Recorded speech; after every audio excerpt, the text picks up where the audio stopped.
నమస్తే రాకేష్ రెడ్డి గారు. లాస్ట్ మినిట్లో ఏం జరిగింది? లాస్ట్ మినిట్ వరకు మంచి ఫైట్ ఇచ్చారు తీర్మానం. ఏం జరిగి ఉండొచ్చు, ఏమనుకుంటారు?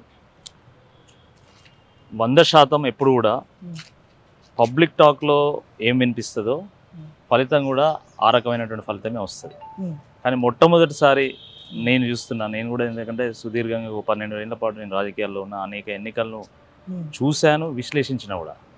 మొట్టమొదటిసారి పబ్లిక్ టాక్ ఒకలా ఉంటే ఫలితం ఇంకోలా వచ్చాయి. 3 ఉమ్మడి జిల్లాలు వరంగల్, నల్గొండ, ఖమ్మం. ఎక్కడికి పోయినా ఏ పొలిటికల్ పార్టీ లీడర్ని అడిగినా, ఏ పొలిటికల్ పార్టీ కార్యకర్తని అడిగినా, లేకపోతే ఏ జిల్లా మీడియా పర్సన్ అడిగినా కూడా ఒకటే చెప్పిండు, ఖచ్చితంగా ఈ సీటు మాత్రం బీఆర్ఎస్ పార్టీ రాకేష్ రెడ్డి గెలుస్తాడు అని చెప్పేసి చెప్పడం జరిగింది. కానీ అనూహ్యంగా ఫలితం మాత్రం దానికి భిన్నంగా వచ్చింది. నిజంగా నేను కూడా చాలా సర్ప్రైజ్ అయ్యాను. ఎందుకంటే నేను 34 కాన్స్టిట్యున్సీలో 31 కాన్స్టిట్యున్సీలో మీటింగ్లకు వెళ్ళాను, లైబ్రరీస్కి వెళ్ళినా, కోచింగ్ సెంటర్స్ వెళ్ళినా, తర్వాత చాలామందిని విస్తృతంగా నేను కలిసి చర్చించినా కూడా. మరి అలాంటి సందర్భంలో ఎక్కడ కూడా నాకు నెగిటివ్ కూడా వినబడలేదు, కనబడలేదు. అలాంటి సందర్భంలో ఈ ఫలితం రావడం నిజంగా ఆశ్చర్యానికి గురి చేసింది. అంటే ఫలితం ఒకలాగా, దాని తర్వాత పబ్లిక్ టాక్ ఒకలాగా ఉంది అంటే ఖచ్చితంగా there must be something hidden. Okay, మేము కూడా తిరిగినాం నల్గొండ, వరంగల్ ప్రాంతంలో. సో పార్టీ కంటే వ్యక్తిగతంగా రాకేష్ రెడ్డికే ఓట్లు ఎక్కువ పడినట్టు అక్కడ కనిపిస్తూ ఉంది. ప్రజలు కూడా అదే చెప్తున్నారు.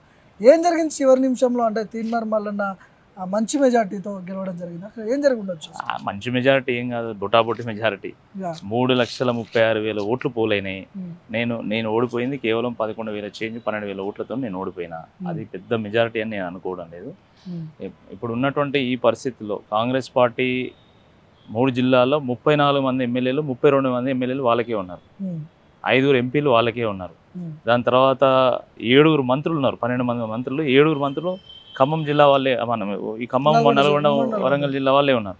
అలాంటి పరిస్థితుల్లో నేను ఇలాంటి ఒక 11,000 ఓట్లతో ఓడిపోవడం పెద్ద విశేషం ఏం కాదు. వాళ్ళకి వచ్చిన మెజార్టీ పెద్ద విశేషమైనటువంటి మెజార్టీ అని నేను అనుకోవట్లేదు.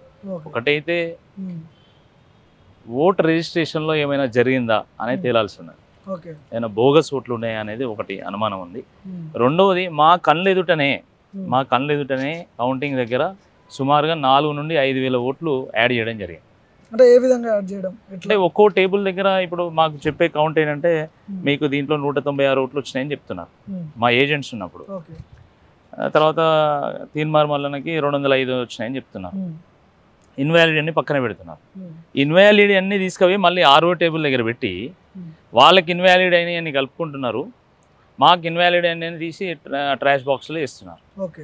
సో ఈ 196 కాస్త మా 196 కాస్త 196 ఉంటున్నాయి. కొన్ని సందర్భాల్లో మైనస్ కూడా ఉంటున్నాయి. వాళ్ళకు వచ్చినటువంటి 205, 215 అవుతున్నాయి. అట్లా ప్రతి టేబుల్ మీద కనీసం 5 నుండి 10 ఓట్లు కలిపిన్లు. 24 టేబుల్లు, 4 హాళ్ళు, అట్లా 6 రౌండ్లు అయినాయి. అట్లా ప్రతి దగ్గర వాళ్ళు ఓట్లు కలుపుకున్నారు. అవే 4,5,000. దాని తర్వాత ఒకటే రౌండ్లో, రౌండ్ నెంబర్ 3, హాల్ నెంబర్ 3లో ఒక సుమారుగా 1000 ఓట్లు గెలిచినాయి. ఈ రకంగా నా అంచనా అయితే కనీసము ఒక 4,000-5,000 ఓట్లు ఇట్లా కలవడం ద్వారానే వాళ్ళకి వచ్చేసినాయి. ఇక మిగతా ఏదైనా మాకు ఓటింగ్ రిజిస్ట్రేషన్లో ఏదైనా జరిగిందేమో అనుమానం మాత్రం తప్పకుండా ఉంది. ఫస్ట్ రౌండ్ నుంచి కూడా తీన్మార్ మల్లన్ననే లీడ్లో ఉన్నట్టు కనిపిస్తుంది. ఉన్నారు వారు ఉన్నారు, నేను కాదనడం లేదు. ఫస్ట్ రౌండ్లో వారికి వచ్చింది, సెకండ్ రౌండ్లో వచ్చింది, థర్డ్ రౌండ్లో వచ్చింది. ఒక రౌండ్ మాకు మెజారిటీ వచ్చింది, తర్వాత సెకండ్ ఓటింగ్లో మాకు మెజారిటీ వచ్చినాయి. సో అన్ని రౌండ్లు వాళ్ళే మెజారిటీ లేరు, కొన్ని రౌండ్లు మీ మెజారిటీను, ఎక్కువ రౌండ్స్ వాళ్ళు మెజారిటీ ఉన్నారు. బట్ ఏదేమైనప్పటికీ కూడా సరే, దాని వెనుక ఎన్నో జరిగినాయి అనేది అనుమానం అయితే చాలామందికి ఉంది. బట్ ఏదేమైనప్పటికీ కూడా ప్రజాస్వామ్యయుతంగా వారికి ఒక ఓటు ఎక్కువ వచ్చినా కూడా వారు గెలిచినట్టే. కాబట్టి ఆయన 50% మ్యాజిక్ ఫిగర్ రీచ్ కాలేదు. కానీ నేను బయటకు వచ్చి నేనే వారి విజయాన్ని అంగీకరించి నేను బయటికి రావడం జరిగింది. సో అంటే అధికార పార్టీకి ఒక విధంగా మీరు చెమటలు పట్టించినట్టు అక్కడ కనిపిస్తుంది. ఎందుకంటే ఎమ్మెల్సీ ఉప ఎన్నికలు ఓన్లీ పట్టభద్రులు మాత్రం ఓట్లు ఇస్తారు. ఒకవైపు టఫ్ ఫైట్ ఇచ్చారు, చాలా ఫైట్ ఇచ్చారు. ఒకనొక సిచ్యువేషన్లో ఏం జరుగుతుందో అనే ఉత్కంఠ కూడా నెలకొంది. అక్కడ ఓడిపోయిన తర్వాత ఏమనిపించింది రాకేష్ రెడ్డి గారికి? డెఫినెట్గా ఈ ఫలితం కొంచెం నిరాశపరిచింది. ఎందుకంటే మొదటి నుండి కూడా మేము గెలుస్తామని అనుకున్నటువంటి ఎన్నిక ఇది. సడన్గా ఓడిపోయేసరికి చాలా నిరాశకు గురి చేసింది. కాకపోతే ఇటువంటి ప్రతికూల రాజకీయ పరిస్థితుల్లో సైతం మేము కొన్ని ఓట్లు సాధించడం, అది కూడా టీఆర్ఎస్కి కొంత వ్యతిరేకంగా ఉన్నటువంటి సెక్షన్ ఇదంతా కూడా, అంటే విద్యావంతులు కావచ్చు, ఉద్యోగస్తులు కావచ్చు, ఉపాధ్యాయులు కావచ్చు, వీళ్ళందరూ కూడా కొంత వ్యతిరేకంగా ఉన్నటువంటి నిరుద్యోగ యువత కావచ్చు, వీళ్ళు వ్యతిరేకంగా ఉన్నటువంటి సెక్షన్లో కూడా మేము ఈ రకమైనటువంటి ఓట్లు సాధించడం, ఒక గట్టి పోటీనివ్వడం, 4 రోజుల పాటు కౌంటింగ్లో వాళ్ళకి ఫలితం రాకుండా మేము చేయగలిగినాం, కట్టడి చేయగలిగినాం. Definitely it is a moral victory. నాకు సంబంధించి ఇది ఇస్ అ మోరల్ విక్టరీ. టెక్నికల్గా నేను ఓడిపోయినా, మోరల్గా మాత్రం నేనే గెలిచినా అని చెప్పి నేను భావిస్తా ఉన్నాను. టీఆర్ఎస్ పార్టీగా ఉండదు, భూస్థాపితం అవుతుంది, కుప్పగూలుతుంది, సమాధి అవుతుంది అన్నటువంటి వాళ్ళకు కూడా ఇది ఒక కనువిప్పు లాంటిది. ఏ సెక్షన్స్ అయితే టీఆర్ఎస్ పార్టీని వ్యతిరేకించినాయి ఆ సెక్షన్సే ఈరోజు మళ్ళీ టీఆర్ఎస్ పార్టీతో కలిసి వస్తున్నాయి అని చెప్పడానికి కూడా ఇది ఒక నిదర్శనంగా మనం భావించవచ్చు. సో తీన్మార్ చాలా హామీలు ఇచ్చారు. GO46 కావచ్చు, చాలామంది విద్యార్థులకు, నిరుద్యోగులకు, టీచర్స్కి, వీళ్ళందరికీ చాలా హామీలు ఇచ్చారు. వాటి మీద మీ ఫైట్ ఉండబోతుందా భవిష్యత్తు? 100% ఉంటుంది, 100% ఉంటుంది. నేను నా ఎన్నికల ప్రచారం సందర్భంగా కూడా నేను కూడా చెప్పిన, GO నెంబర్ 46 మీద నేను ఫైట్ చేస్తా, తప్పకుండా ఈ బాధితులకు న్యాయం చేస్తా అని మాట ఇచ్చిన. నేను గెలవపోయి ఉండొచ్చు, గెలవకపోయినా నేను ప్రజాక్షేత్రంలో ఉంటా.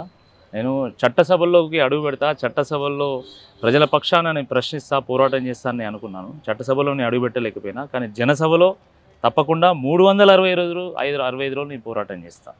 చట్టసభలు సంవత్సరానికి 40 రోజులే సాగుతాయి, కానీ జనసభ ప్రతిరోజు ఉంటుంది, నిత్యం ఉంటుంది. నిత్యం జరిగేటువంటి జనసభలో ప్రభుత్వాన్ని ప్రజల పక్షాన ప్రశ్నిస్తా, పోరాటం చేస్తా, ప్రభుత్వం చేస్తున్నటువంటి అన్యాయం ఎక్స్పోజ్ చేస్తా. తప్పకుండా బాధితులు ఎవరైతే ఉందో ఆ GO నెంబర్ 46 బాధితులు కానీ ఇతర బాధితులు కానీ తప్పకుండా వాళ్ళకి న్యాయం చేసే విధంగా ప్రభుత్వం దిగొచ్చే విధంగా నేను చూస్తాను.